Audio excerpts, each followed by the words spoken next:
오늘 주신 하나님 말씀은 창세기 8장 1절로 12절의 말씀이 되겠습니다. 창세기 8장 1절로 12절 구약성경 9쪽에 있습니다. 받들도록 하겠습니다. 하나님이 노아와 그와 함께 방주에 있는 모든 들짐승과 가축을 기억하사 하나님이 바람을 땅 위에 불게 하심에 물이 줄어들었고 깊음의 샘과 하늘의 창문이 닫히고 하늘에서 비가 그침에 물이 땅에서 물러가고 점점 물러가서 150일 후에 줄어들고 일곱째 달 곧 그 달 열일의 날에 방주가 아라랏산에 머물렀으며 물이 점점 줄어들어 열째 달 곧 그 달 초하룻 날에 산들의 봉우리가 보였더라. 40일을 지나서 노아가 그 방주에 낸 문을 열고 까마귀를 내놓음에 까마귀가 물이 땅에서 마르기까지 날아 왕래하였더라. 그가 또 비둘기를 내놓아 지면에 물이 줄어들었는지를 알고자 하매 온 지면에 물이 있으므로 비둘기가 발붙일 곳을 찾지 못하고 방주로 돌아와 그에게로 오는지라. 그가 손을 내밀어 방주 안에 자기에게로 받아들이고 또 7일을 기다려 다시 비둘기를 방주에서 내놓음에 저녁때에 비둘기가 그에게 돌아왔는데 그 입에 감람나무 새 잎사귀가 있는지라. 이에 노아가 땅에 물이 줄어든 줄 알았으며 또 7일을 기다려 비둘기를 내놓음에 다시는 그에게로 돌아오지 아니하였더라. 아멘.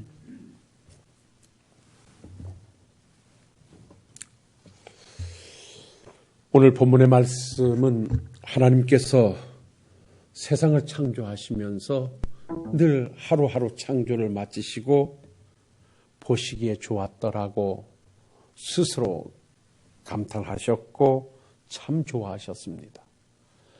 그렇게 엿새 동안 창조를 이어가시다가 마지막 여섯째 날 사람을 창조하시고는 하나님이 보시기에 심히 좋았더라고 그렇게 또 표현을 하셨습니다.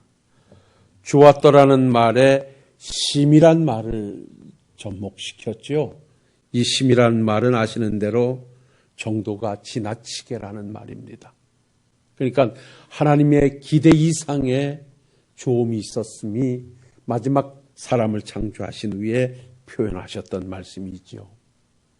그런데 이렇게 아름다운 하나님의 천지 창조 이후에 아담의 범죄로 말미암아 죄악은 세상에 들어오게 되고 그 이후에 노아 시대로 이어가면서 죄악은 극에 달해서 그야말로 하나님께서 세상을 지으셨음을 한탄하실 정도로 죄악은 하늘에 사무쳤습니다.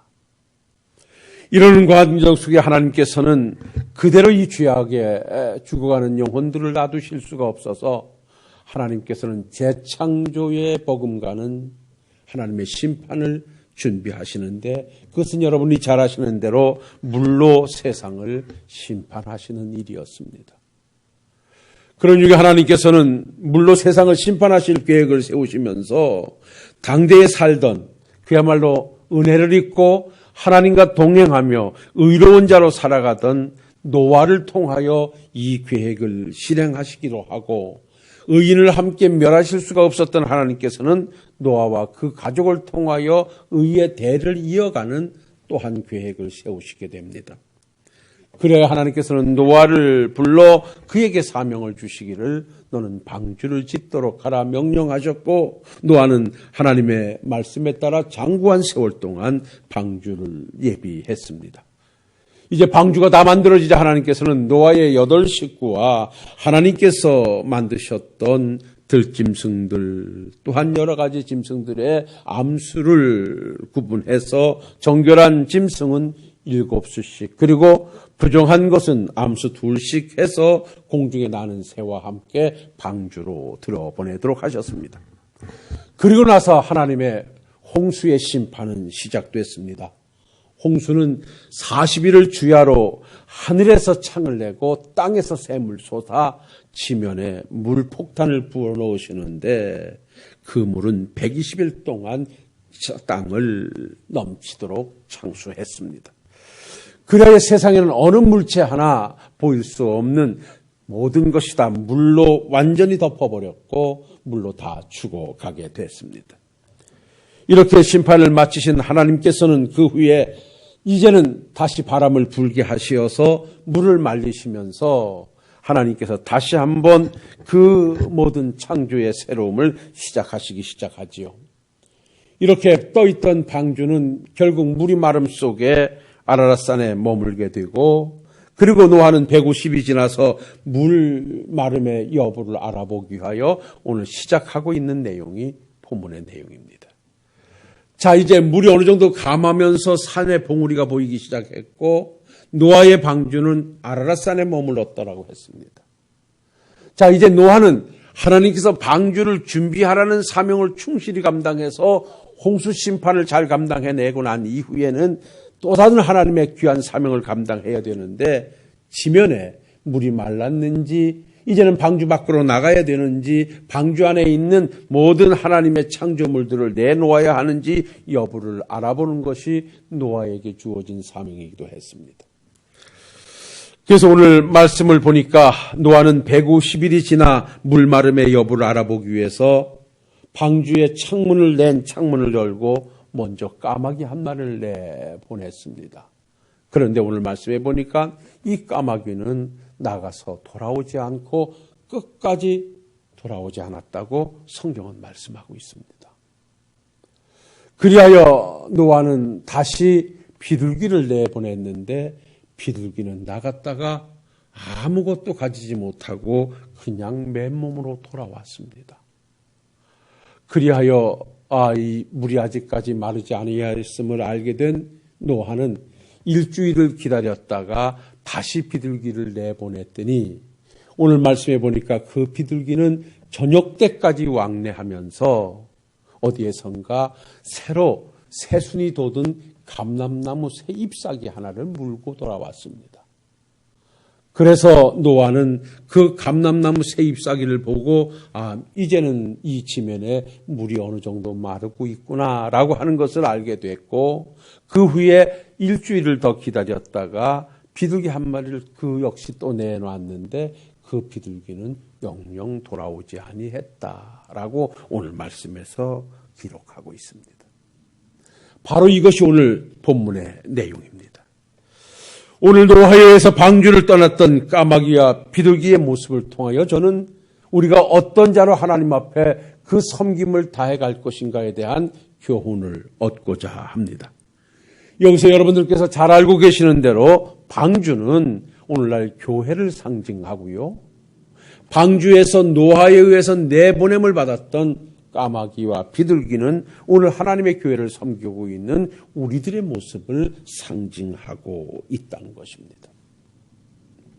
사랑하는 성도 여러분, 이렇게 우리가 의미를 부여해 놓고 말씀을 볼 때 노아가 까마귀와 비둘기를 창문을 열고 밖에다 내보내는 데는 분명한 의도와 목적이 있습니다.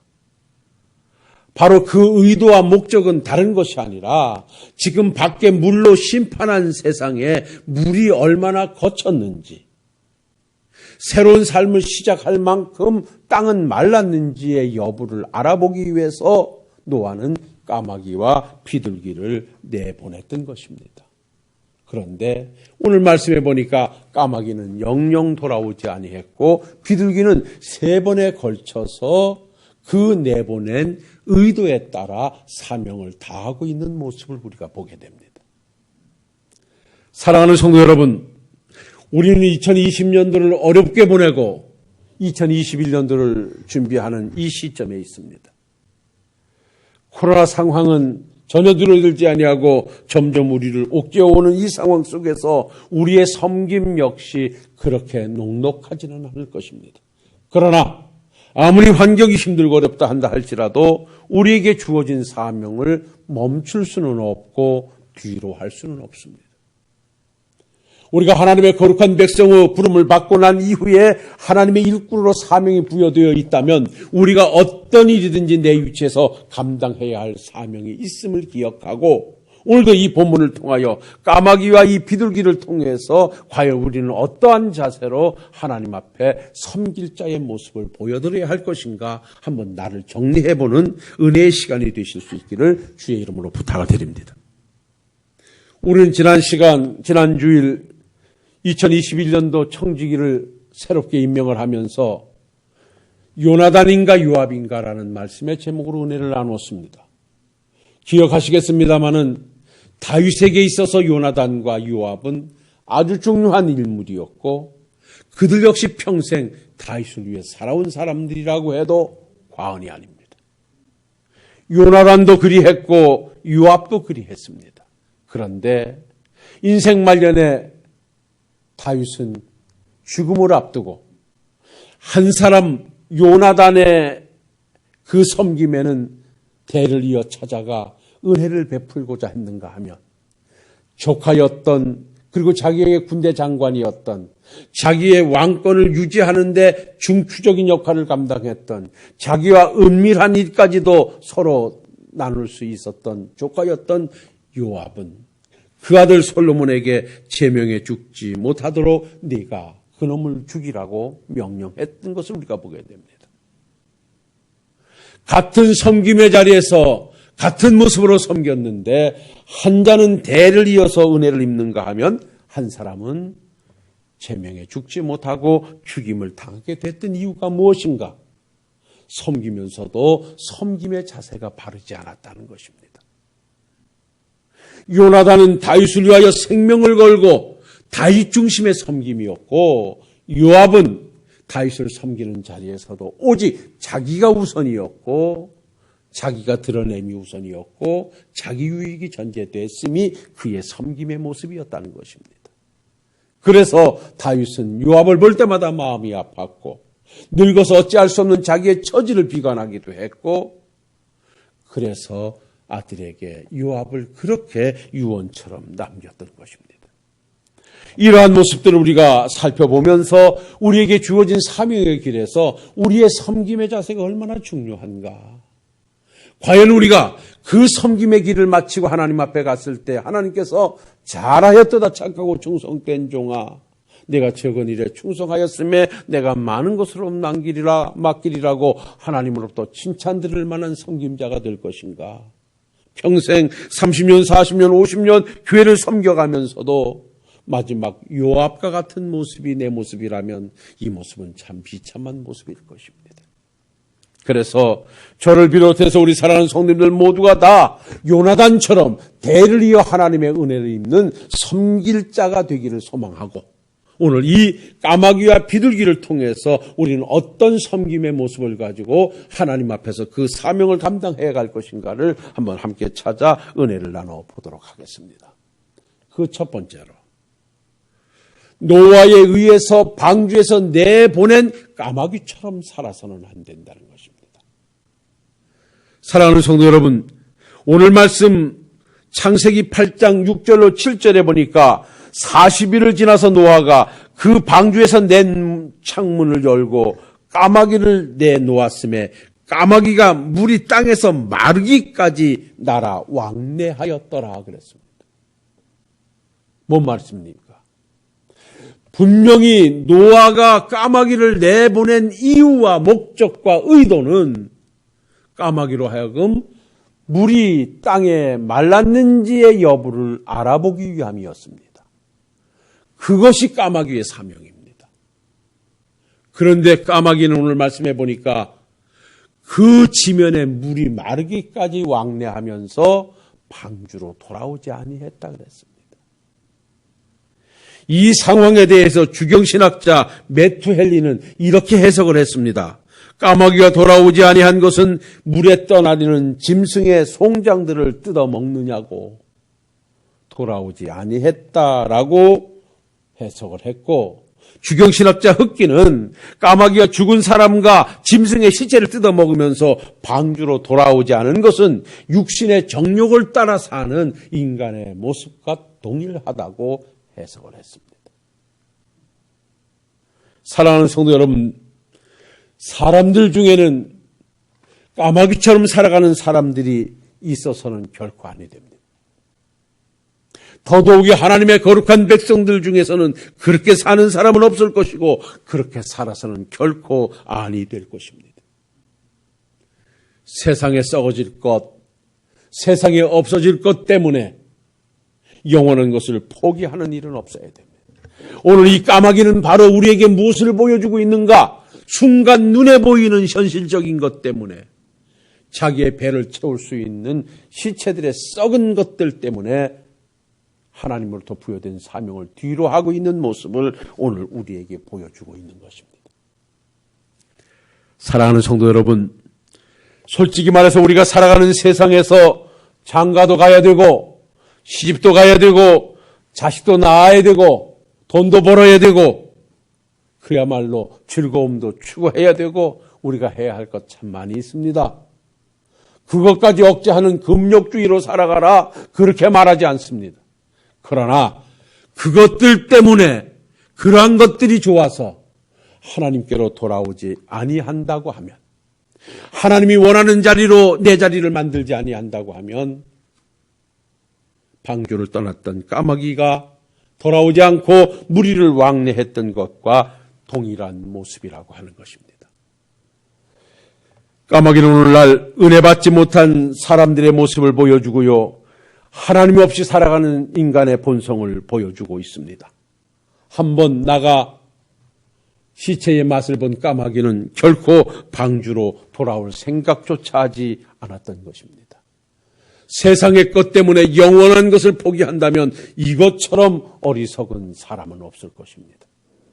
사랑하는 신월동교회 성도 여러분들이요, 사도 바울은 어떤 사람이든 이단에 빠지는가를 밝히면서 디모데전서 6장 9절에 이렇게 말씀하고 있습니다.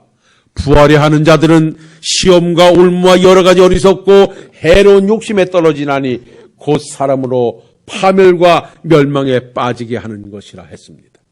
세상의 것은, 세상의 욕심은, 세상의 정욕은, 세상의 욕망은 하나님의 사람들을 세상에 빠지게 만들 것이고, 그래서 하나님의 거룩한 백성들로서의 모습을 상실하게 될 것이니, 그러므로 하나님의 사람들은 그렇게 살아는 아니 된다고 디모데전서 6장 11절로 12절에 이렇게 말씀합니다. 오직 너 하나님의 사람아, 이것들을 피하고 의와 경건과 믿음과 사랑과 인내와 온유를 따르며 믿음의 선한 싸움을 싸우라. 영생을 취하라. 이를 위하여 내가 부르심을 받았고 많은 증인 앞에서 선한 증언을 하였도다. 그렇게 말합니다. 우리가 하나님의 거룩한 백성으로, 하나님의 거룩한 사명자로 우뚝 서기 위해서는 세상에 썩어진 것을 피하고 하나님의 거룩한 것을 추구하며 하나님의 나라를 향한 삶이 돼야만 우리는 거룩한 하나님의 백성으로서의 모습을 갖추어 간다는 것입니다. 사랑하는 성도 여러분들이요, 세상의 것은 우리가 활용할 것이지 그것이 내가 집착할 것이고 안주할 것이 아니라는 것을 분명히 기억하시고, 방주에서 나갔던 까마귀가 돌아오지 않았다고 한다면 우리가 그 모습 속에 내 모습이 만에 하나 있다고 하면 이 시간 다시 한번 하나님께로 돌아와 그 사명의 자리를 만들어 가실 수 있는 우리 성도님들이 되실 수 있기를 주의 이름으로 부탁을 드립니다. 두 번째로 말씀을 정리해 본다면, 그렇다면 우리는 까마귀처럼 살아서는 아니 된다고 하면 우리는 따라합시다. 비둘기처럼 살아야 합니다. 예. 자명하지요. 자, 오늘 본문의 말씀 보니까 까마귀를 물이 감한 여부를 알아보기 위해서 노아가 내보냈는데 이 까마귀가 돌아오질 않아요. 까마귀에 의해서는 아무 소식도 전해드릴 수가 없었고 파악할 수가 없었어요. 그래서 노아는 두 번째로 비둘기를 내보냈습니다. 그런데 이 비둘기가 첫 번째 나갔다가는 아무것도 가지지 못하고 돌아왔습니다.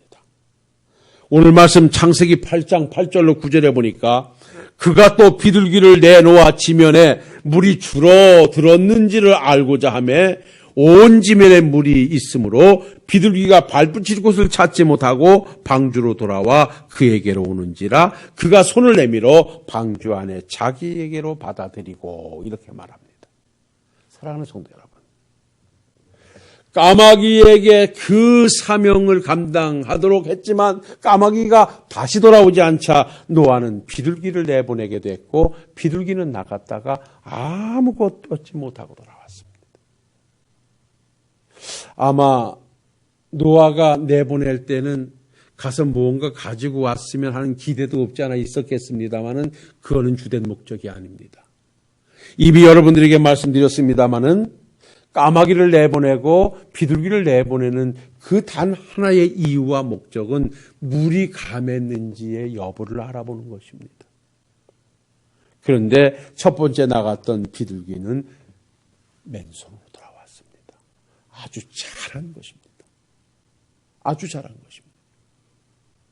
만약에 비둘기가 빈몸으로 오지 않고 나갔으니까 뭔가 가져와야 되겠다는 욕심 때문에, 과욕 때문에 쓸데없는 건 물고 왔다고 하면 어찌 보면 노아에게 혼돈만 더 초래했을런지도 모릅니다. 첫 번째 나왔던 비둘기가 그냥 빈손으로 돌아온 것은 아직 물이 많아서 어떤 것도 가져올 수가 없었습니다. 라고 하는 것을 보여주는 것입니다. 이것은 오늘날 무엇을 의미하는 줄 아십니까? 사랑하는 성도 여러분들이요, 우리 모두에게는 다 하나님으로부터 부여된 사명이 있는데 하나님께서는 우리에게 무엇을 가져오라 말씀하지 않고 우리들의 모습 그대로 하나님 앞에 돌아오기를 원하고 계신다는 사실입니다. 뭘 꼭 기대해서 내 손에 뭘 들고 와서 하나님 아버지 앞에 드려짐이, 그것이 진정한 신앙의 모습이기 전에 먼저 하나님은 아무것도 없는 빈손으로 돌아오는 자도 받아주시고 그렇게 기대하시면서 우리가 믿음의 길을 가기를 오늘도 하나님께서는 기다리고 계신다는 사실을 기억하신다면 나갔다가 아무것도 가지고 돌아오지 이 비둘기의 사명이 저나 여러분들의 사명이 될 수 있기를 주의 이름으로 부탁을 드립니다. 하나님은 오늘도 말씀하십니다. 아무것도 가지지 않아도 된다. 죄를 범했어도 된다. 세상으로부터 소외당해도 된다. 세상으로부터 정죄를 받아도 된다. 내게로 돌아오기만 해라. 그러면 내가 너를 품어주고 너를 죄 없이 하고 너를 내 것으로 삼으시겠다고 오늘도 말씀하시니 그저 하나님께로 돌아오기만 하면 되는 것입니다. 이것이 비둘기가 첫 번째 보여준 사명이요 우리들의 모습입니다. 자, 이렇게 비둘기가 아무것도 가지지 않고 돌아오자 노아는 또 7일을 기다렸다가 또 그 비둘기를 내보냅니다. 그런데 오늘 말씀 창세기 8장 10절로 11절 말씀해 보니까 또 7일을 기다려 다시 비둘기를 방주에서 내놓음에 저녁 때에 비둘기가 그에게로 돌아왔는데 그 입에 감람나무 새 잎사귀가 있는지라 이에 노아가 땅에 물이 줄어든 줄 알았으므로 이렇게 말씀합니다. 사랑하는 성도 여러분, 노아가 첫 번째 비둘기를 내보냈다가 그냥 돌아오고 난 이후에 물이 많구나라는 사실을 알고 나서 7일을 기다렸다가 또 비둘기를 내놨는데 오늘 그 비둘기가 저녁까지 돌아다니다가 새로 순이 돋아서 새잎이 핀 감람나무 잎사귀를 물고 돌아왔습니다. 그러자 노아는 그 비둘기를 통하여 야, 이제 물이 많이 말랐구나. 이제는 그 다 잠겼던 나무가 새순이 돋아나는구나. 이제는 창문을 열고 이 안에 있는 모든 것을 다 내놓아야 할 시점이 다가오고 있구나 라고 하는 여부를 알게 됐다는 것입니다. 사랑하는 성도 여러분, 우리는 여기서 또 받을 은혜가 있습니다. 두 번째 나가 늦은 시간까지 저녁이 돼서야 감람나무 잎사귀를 입에 물고 돌아온 이 비둘기가 오늘 우리의 모습이어야 한다는 것입니다. 하나님의 거룩한 백성으로 은혜를 받고 하나님의 거룩한 청직으로 부름을 받은 우리들은 내가 하는 일이 크든 작든 그건 중요하지 않습니다. 2021년도 여러분들이 하나님의 교회를 감당해 가실 때 그 일이 크든 작든 그건 중요하지 않습니다. 내게 주어진 자리에서 작은 감람나무 잎사귀 하나라도 입에 물고 하나님 앞에 나와 앉아 있으면 하나님께서는 그것을 귀하게 여기시고 그것을 통하여 하나님께서는 영광을 받으시며 우리를 축복의 근거로 삼으신다고 하는 것입니다. 비둘기가 큰 것 물고 온 것 아닙니다. 그야말로 이제 새순이 돋아나는 잎사귀 하나 물고 왔습니다. 그런데 노아는 그 비둘기를 보고 감동하고 있을 것입니다. 사랑하는 성도 여러분, 2021년도는 어떤 상황이든 여러분들이 하나님께서는 큰 것을 원치 않습니다. 여러분들의 환경과 여러분들의 처지에 맞는 위치에서의 섬김을 하나님은 또한 기대하실 것입니다. 내가 아버지 앞에 기도의 자리를 만들 수 있다면 기도의 섬김의 자리가 새로운 감람나무 잎사귀가 되어질 것입니다. 여러분들이 예배를 드리는 일에 최선을 다하신다면 그 자리가 비둘기가 물고 왔던 새로 난 감람나무 새 잎이 될 것입니다. 그래서 2021년도는 사랑하는 성도 여러분들이요, 두 번째 나갔던 비둘기처럼, 첫 번째 나갔던 비둘기처럼 어떠한 위치에서도 그 사명을 감당해 하나님의 거룩함을 드러낼 수 있는 우리 사랑하는 식구들이 되시기를 주의 이름으로 부탁을 드립니다. 자, 이렇게 첫 번째 비둘기를 내보냈더니 그냥 돌아왔고, 두 번째 비둘기를 내보냈더니 감람나무 잎사귀를 물고 왔어요. 그래서 상황을 파악한 노아가 일주일을 기다렸다가 비둘기를 다시 밖으로 내보냈습니다. 그런데 여러분 보십시오. 창세기 8장 12절에 보니까 또 7일을 기다려 비둘기를 내놓음에 다시는 그에게 돌아오지 아니했더라, 이렇게 말합니다.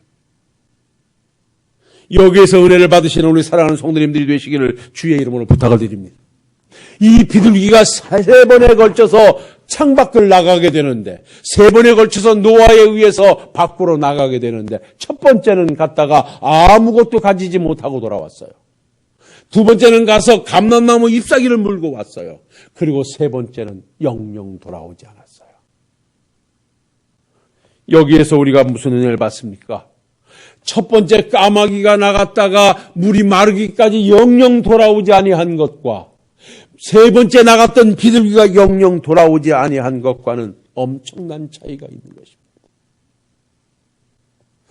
까마귀는 자기 것을 채우기 위해서, 자기 배를 채우기 위해서, 자기 욕망을 채우기 위해서 그래서 돌아오지 아니했지만, 비둘기가 세 번째 나갔다 돌아오지 않은 것은 이제는 이 땅의 물이 완전히 말랐습니다.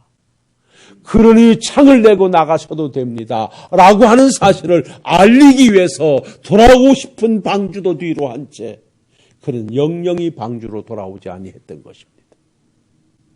이것은 진정한 헌신과 희생을 통하여 자기 하나를 희생시킴으로 말미암아 그 사명을 감당하고자 하는 멋진 모습을 보여주고 있는 것이 마지막 세 번째 나갔던 비둘기의 모습입니다. 자기의 유익과 안위를 생각하지 않고 외로운 길을 떠났던 것입니다. 세 번째 비둘기는 마치 세례 요한이 자기에 모였던 많은 사람들이 예수님께로 다 물러가게 되자 제자들이 선생님이요, 선생님에게 있던 자들이 다 저 예수에게로 가고 있습니다라고 이 상황을 얘기했더니 세례 요한은 이렇게 말하지 않았습니까? 나는 망해야 되고 그는 흥해야 된다. 내가 흥하기 위해서 예수님이 망하면 안 되고 예수님이 흥하기 위해서 나는 망해야 된다라고 고백했던 것처럼 이 세 번째 나갔던 비둘기는 방주로 돌아오고 싶어도 돌아오지 아니하고 방주 안에 와서 먹을 것이 있어도 먹을 것을 뒤로 한 채 물이 완전히 말랐다고 하는 사실을 노아에게 알려주기 위해서 철저하게 자기를 희생하면서 방주를 떠나 영영 돌아오지 않았던 것입니다. 사랑하는 신월동교회 성도 여러분들이요, 우리 모두 세 번째 나간 비둘기와 같은 모습을 가지고 남은 여생 하나님의 교회를 섬겨가시는 우리 식구들이 되시기를 주의 이름으로 부탁을 드립니다. 사도 바울이 그랬습니다. 사도 바울은 로마서 14장 8절에 우리가 살아도 주를 위하여 살고 죽어도 주를 위하여 죽나니 그러므로 사나 죽으나 우리는 주의 것이라 그렇게 고백했는가 하면, 빌립보 1장 20절로 21절에 나의 간절한 기대와 소망을 따라 아무 일에든지 부끄럽지 아니하고 지금도 전과 같이 온전히 담대하여 살든지 죽든지 내 몸에서 그리스도가 존귀히 되게 하려 하나니 이는 내게 사는 것이 그리스도니 죽는 것도 유익함이라 그랬습니다. 오직 예수님을 위해서 죽고 예수님을 위해서 살고 예수님을 존귀하게 여기는 삶이 사도 바울의 삶이라고 고백했음을 볼 때 우리 세 번째 나갔던 비둘기의 모습을 보게 됩니다. 사랑하는 성도 여러분, 이제 여기서 말씀을 정리하려고 합니다. 우리는 과연 지난날 어떤 모습으로 하나님의 교회를 섬겨오셨습니까? 여러분들은 다 비둘기와 같은 모습으로 오늘까지 하나님의 교회를 섬겨오셨습니다. 여러분들의 면면을 놓고 제가 기도하며 여러분들의 모습을 보니 하나님의 교회를 받들어 섬기는 10년, 20년, 30년, 40년 세월 동안 우리 사랑하는 식구들 모두는 비둘기 같은 섬김이었습니다. 때로는 가지고 올 것이 없어서 빈손으로라도 아버지 앞에 나와 예배의 자리를 지켰고 기도의 자리를 지켰고 섬김의 자리를 지키셨는가 하면 없는 중에서도 작은 감람나무 잎사귀라도 하나 물고 와야 된다는 막중한 사명을 가지고 최선을 다하여 하나님의 교회를 섬기셨고 오늘도 영영 방주로 돌아오지 않고 물이 감했다는 여부를 알렸던 세 번째 비둘기처럼 한평생 헌신과 희생을 통하여 하나님의 교회를 섬겨오신 여러분들입니다. 2021년도도 이와 같은 모습을 연장해서 충성스럽게 코로나의 이 전국을 이 믿음으로 돌파해내서 멋진 하나님의 교회의 섬기자들로 우뚝 서주실 수 있기를 주의 이름으로 부탁을 드립니다. 기도하겠습니다. 거룩하시고 내려오신 아버지 하나님, 오늘도 본문의 말씀을 통하여 우리가 어떤 모습으로 하나님의 교회를 받들어 그 사명을 다해갈 것인가를 다시 한번 돌아보게 하시니 감사합니다. 지난주에 우리는 다 요나단 같은 섬기자가 되기를 하나님 앞에 고백했습니다. 오늘도 역시 비둘기처럼 주어진 사명에 충실할 수 있는 종이나 우리 식구들이 되게 해 주옵시고 그 섬김이 아버지의 나라를 건설하고 종들의 축복의 근거가 되게 하옵소서. 예수님 거룩하신 이름으로 기도하옵나이다. 아멘.